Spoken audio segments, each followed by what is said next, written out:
Hello everyone, आपके अपने YouTube channel my H D classes में आपका स्वागत है। आज हम यूएनओ के बारे में यानी यूनाइटेड नेशन ऑर्गेनाइजेशन के बारे में बात करेंगे।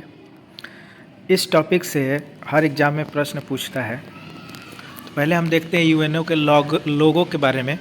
ये जो लोगो है वो है क्या, आखिर में लोगो में क्या वर्णन किया गया है। तो देखिए ये यूएनओ का लोगो है। ये इसमें है जो बीच में पूरा दर्शाया गया, पूरे विश्व को दर्शाया गया है, पूरे विश्व का नक्शा इसमें है। और जो साइड्स में दिया है जो जैतून का पत्तियाँ है इसमें, ये जो है आपका ये जैतून का पत्ती है। इसके जैतून का पत्ता ये मेन दिखाता है क्या, ये पत्तियाँ विश्व को शांति का संकेत, मतलब ये पत्ती जो है विश्व को शांति का संकेत करती है। और बीच में जो है वो पूरे देश को दिखाया गया है, पूरे जो भी विश्व है उनको यहाँ दर्शाया गया है। ये है जो, तो ये यूएनओ का लोगो है। इसका मतलब अब हम बात करेंगे संयुक्त राष्ट्र संघ का विकास। तो यानी विकास कैसे हुआ, इसका क्या क्रम है। तो देखिए क्या हुआ, जब प्रथम विश्व युद्ध हुआ तो दुनिया को इस बात के लिए जगाया गया कि विभिन्न देशों के बीच होने वाले झगड़े को निपटारे के लिए एक ऐसे संगठन होना चाहिए जो क्या करे, झगड़ा को निपटाए या झगड़ा सुलझाने का प्रयास करे। तो इसी को ध्यान में रखते 1914 में प्रथम विश्व युद्ध शुरू हुआ तो 1918 में समाप्त हुआ। तो क्या किया गया, 1920 में एक लीग ऑफ नेशन का जन्म हुआ, यानी लीग ऑफ नेशन को स्थापित किया गया। लीग ऑफ नेशन की शुरुआत में जो क्या हुआ, कुछ तो सफलताएं मिली, लेकिन ये युद्ध को नहीं रोक पाया। और 1939 में द्वितीय विश्व युद्ध हो गया। तो द्वितीय विश्व युद्ध क्या, ये जो लीग ऑफ नेशन है उन्होंने क्या किया कि कुछ तो सफलता मिली, लेकिन सेकेंड वर्ल्ड वार को नहीं रोक पाया। इसीलिए 1939 से लेकर 1945 तक क्या हुआ, सेकेंड वर्ल्ड वार हुआ। बल्कि प्रथम विश्व युद्ध की तुलना में क्या कहा जाता है कि सेकेंड वर्ल्ड वार में बहुत ज़्यादा नुकसान हुआ था और बहुत ज़्यादा लोग मारे गए थे और घायल भी हुए थे। तो फिर क्या हुआ कि इसी के परिणाम स्वरूप बात ये आई कि किया जाए कि कोई ऐसा संगठन बनाया जाए। ठीक, तो अगस्त 1941 में अमेरिका के राष्ट्रपति रूजवेल्ट और ब्रिटेन के प्रधानमंत्री चर्चिल द्वारा एक अटलांटिक चार्टर पर हस्ताक्षर किया गया। एक अटलांटिक चार्टर बना, उस पर दोनों अमेरिका के राष्ट्रपति रूजवेल्ट और ब्रिटेन के प्रधानमंत्री चर्चिल ने क्या किया, हस्ताक्षर की।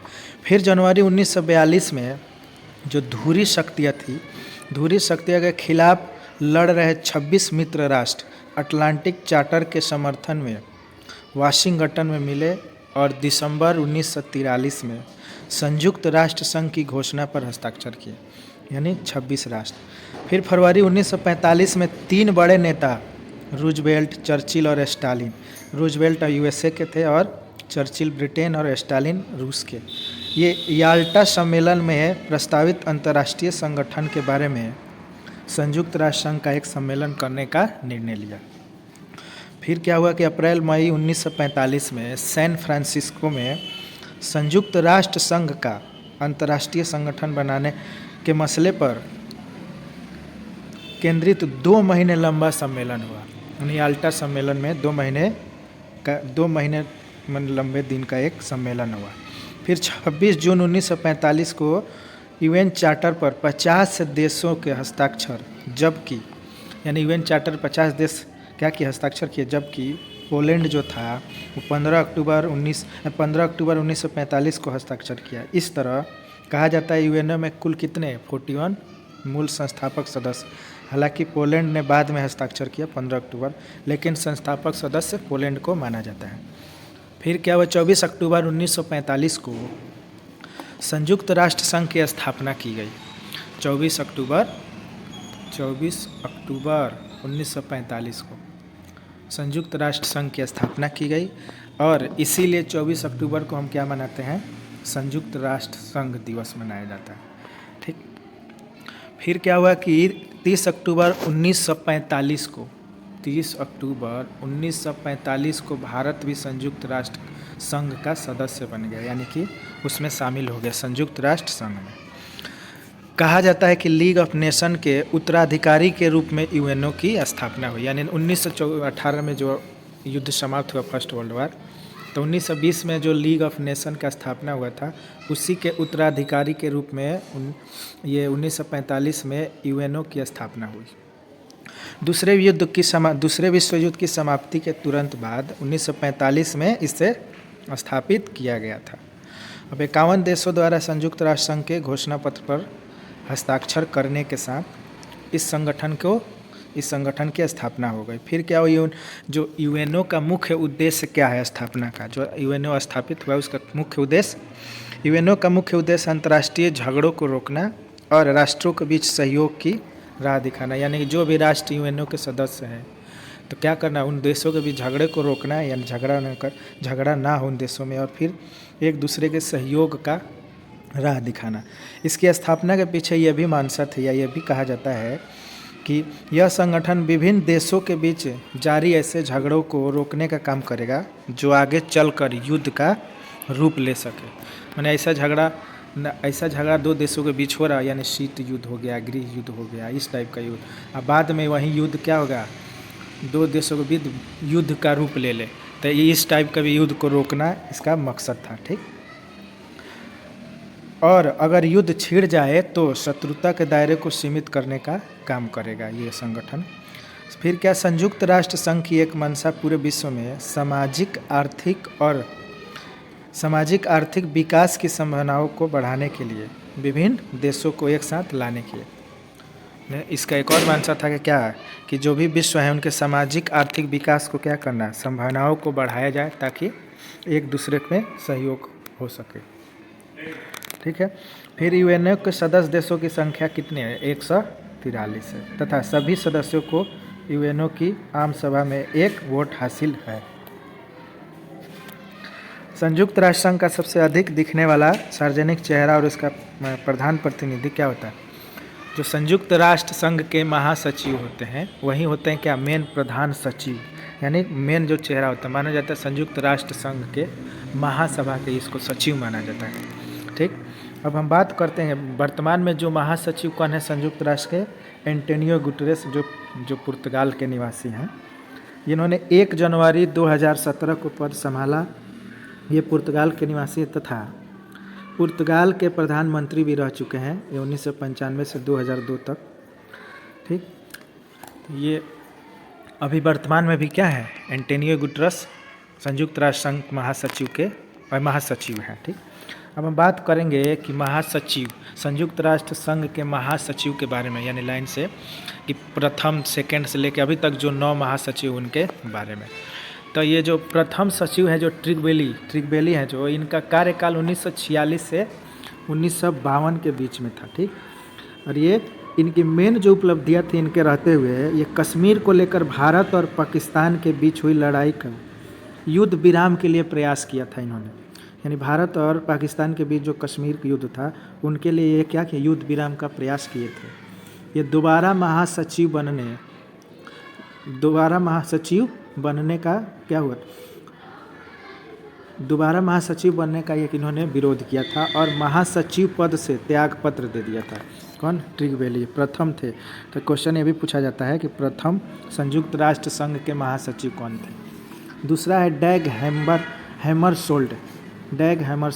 ये 1953 से लेके, ये है इनका, ये देख लीजिए, ये 1953 से लेके 1961 के बीच में थे और ये है स्वीडन के। इनकी जो उपलब्धियां है यह है कि वे स्वेज नहर से जुड़े विवाद को सुलझाने और अफ्रीका के उपनिवेशीकरण के लिए काम किया था।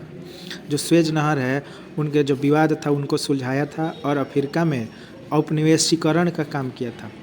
कांगो संकट को सुलझाने की दिशा में किए गए प्रयासों के लिए भी, कांगो जो संकट था उसको सुलझाने के लिए इन्होंने प्रयास किया। इसके लिए इनको मरणोपरांत यानी मरने के बाद नोबेल शांति पुरस्कार दिया गया था। कौन, दूसरे नंबर के डैग हैमरशोल्ड।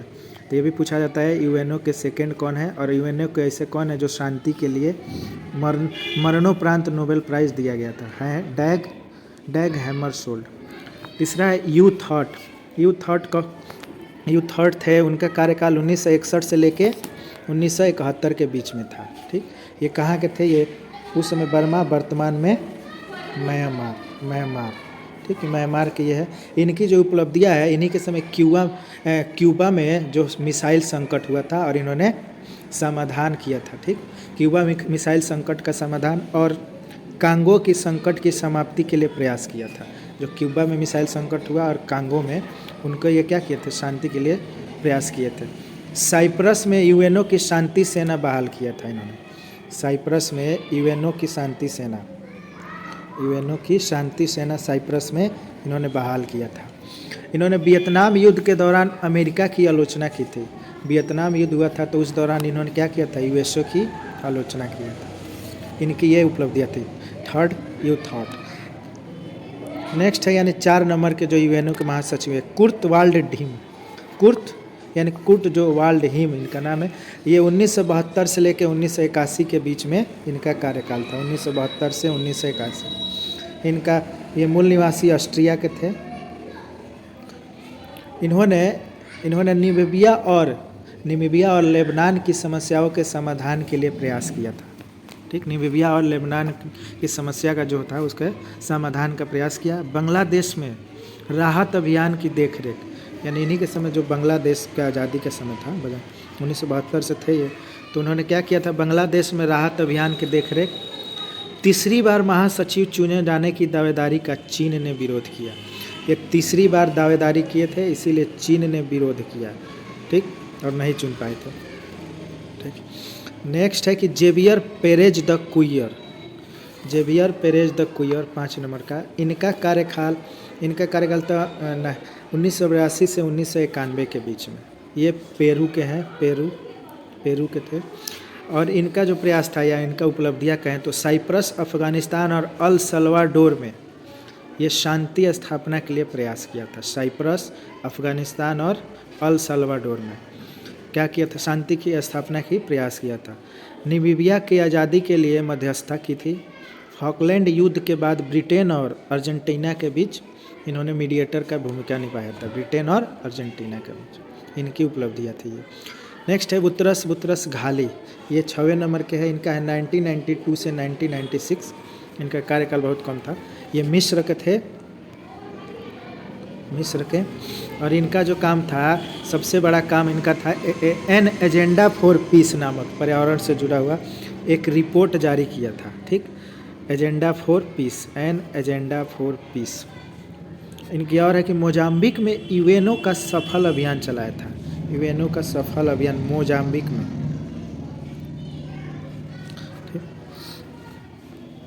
ये गंभीर असहमतियों के कारण अमेरिका ने दोबारा महासचिव बनने का विरोध किया। मैंने माना जाता है कि अमेरिका और इनमें जो था कि असहमति ज़्यादा हो रही थी, इसीलिए अमेरिका ने क्या किया था, दोबारा इनको महासचिव बनने का विरोध किया था। इनको बुतरस घाली का। नेक्स्ट 7 नंबर है कोफी अनान जो 1997 से 2006 यानी 1997 से 2006 के बीच में ये महासचिव रहे थे। ये कहाँ के थे, ये घाना के निवासी थे। इन्होंने एड्स, टीबी और मलेरिया से लड़ने के लिए एक वैश्विक कोष बनाया था। ग्लोबल फंड, मेन महामारी वाला बीमारी जो है एड्स, मलेरिया, टीबी, ये सबसे लड़ने के लिए इन्होंने क्या किया था, एक वैश्विक कोष बनाया था। फिर अमेरिका नेतृत्व में इराक पर हुए हमले का अवैध करार दिया था। इन्हीं के दौरान इराक पे हमला हुआ था अमेरिका के नेतृत्व में, तो इन्होंने उसको अवैध करार दिया था। फिर 2005 में ह्यूमन राइट काउंसिल तथा शांति संस्थापक आयोग की स्थापना की।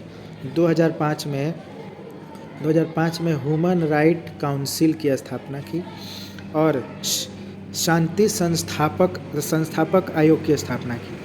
2001 में इनको शांति का नोबेल पुरस्कार मिला था। शांति का नोबेल पुरस्कार। ठीक, शांति का नोबेल पुरस्कार इसके पहले डैग हैमरशोल्ड को मिला था। दूसरा इनको भी मिला था, कोफी अनान को 2001 में। ठीक, इनकी उपलब्धियाँ ये। नेक्स्ट है बान की मून। तो बान की मून जो है, इनका कार्यकाल 2007 से 2016 के बीच में था और ये दक्षिण कोरिया के थे। वर्तमान में दक्षिण कोरिया, उस समय कोरिया गणराज्य हुआ करता था। कोरिया गणराज्य हुआ करता था। तो ये वर्तमान में दक्षिण कोरिया के निवासित हैं। इनकी जो उपलब्धियां है, ये इस पद पर बैठने वाले ये क्या है, दूसरी एशियाई। पहले कौन है, यू थॉट, ये दूसरी एशियाई है। अब पहले कौन है, यू थॉट कहाँ के थे, यानी कि बर्मा के, बर्मा यानी म्यांमार का। और ये दूसरे एशियाई जो इस पद पे बैठे थे। ठीक, जलवायु परिवर्तन पर प्रकाश डालने का काम इन्होंने किया था। फिर MDG यानी कि मिलेनियम डेवलपमेंट गोल तथा सस्टेनेबल डेवलपमेंट गोल पर इन्होंने ध्यान दिया था, यानी इन्होंने भी पर्यावरण से जुड़ा हुआ काम किया था। UN ने वुमेन के निर्माण के लिए कार्य किया था। UN वुमेन यानी इनका कहना है कि एक UN वुमेन संस्था होनी चाहिए जो महिलाओं के लिए कार्य करे। ठीक, युद्ध वियोजन और परमाणु निरस्त्रीकरण पर जोर दिया था, यानी इनका मानना था कि युद्ध नहीं होनी चाहिए, युद्ध के लिए कोई योजना नहीं बननी चाहिए, कोई प्लान नहीं बननी चाहिए, और निरस्त्रीकरण पर जोर दिया, यानी कि कोई भी अस्त्र वगैरह का निर्माण नहीं किया जाना चाहिए। नेक्स्ट है कि आपका लास्ट एंटोनियो गुटेरेस। इनका कार्यकाल 2017 से लेकर अभी तक है। पहले भी मैं बता चुका हूँ कि ये पुर्तगाल के हैं, पुर्तगाल के हैं, वहाँ के प्रधानमंत्री रह चुके हैं। अभी वर्तमान में ये UNO के महासचिव हैं। ये क्या है, UN high commissioner for the refugee socialist international के अध्यक्ष भी रह चुके हैं। अभी वे UNO के 9वें महासचिव हैं। ठीक, तो ये 9 जो महासचिव UNO के हैं उनके बारे में था, उनके कुछ उपलब्धियाँ। और UNO के बारे में कुछ विद्वानों ने अपना स्टेटमेंट्स दिया है, जिसमें है डैग हैमरशोल्ड जो दूसरे थे, उन्होंने कहा कि UN का गठन मानवता को स्वर्ग पहुंचाने के लिए नहीं, बल्कि नरक से बचाने के लिए हुआ है। यानी UN का जो गठन हो रहा है वो मानवता को स्वर्ग पहुंचाने के लिए नहीं, बल्कि उसे नरक से बचाने के लिए हो रहा है। ठीक, एक और स्टेटमेंट है शशि थरूर का, कि उन्होंने कहा कि क्या यह बात बेहतर नहीं है कि एक ऐसी जगह भी हो जहां दुनिया के सारे देश इकट्ठे हो और कभी कभार अपनी बातों से एक दूसरे का सर खाएं, बनस्पत लड़ाई के मैदान में एक दूसरे के सर कलम करने से। इन्होंने शशि थरूर ने कहा था जब वो UN में सदस्य थे। ठीक, तो ये था क्या UN के बारे में और UN के जो महासचिव रह चुके हैं उन लोग के बारे में। नेक्स्ट वीडियो में हम बात करेंगे UN के जो प्रमुख अंग है, कौन कौन से अंग तथा उसकी कौन कौन से एजेंसीज है, उसके बारे में बात करेंगे। ठीक, अभी के लिए धन्यवाद।